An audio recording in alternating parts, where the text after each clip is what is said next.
छान वाटलं इथलं टेरेन.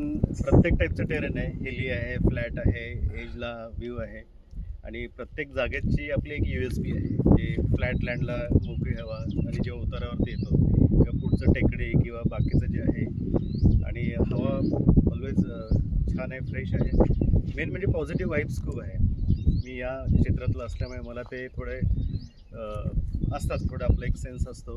तर त्या दृष्टीने इथे पॉझिटिव्ह वाईब्स खूप आहे. आणि तसे कोकण म्हटलं तर प्रत्येकाच्या एक जिव्हाळ्याचा संबंध असतो. आम्ही सगळेच म्हणजे अलग अलग पर्पजने आहोत. कोणी असं म्हणतात की सिटीच्या बाहेर आपलं एक सेकंड होम पाहिजे किंवा असं, या उद्देशाने आम्ही आलेलो आहे इथे. आणि ही माझी Mrs Gauri, she is also इटेरियन. माझं नाव सुहास सणकर, मी प्रोजेक्ट मॅनेजमेंट कन्सल्टंट आहे आणि पुण्यावरनं आलेलो आहे मी. अँड थँक्स सरांना, सगळ्यांना ज्यांनी ते गाईड केलं, यासाठी प्रवृत्त केलं. मॅडम तुम्ही काय बोलताल? मी गौरी सणकर. मला खूपच पॉझिटिव्ह फील झालं इथे आल्यानंतर. एक तर कोकणचं वारं आवडीचं, मासे जवळ मिळतील याचा आनंद, त्याच्यामुळे नक्की घेऊ आणि विचार करू. थँक्यू.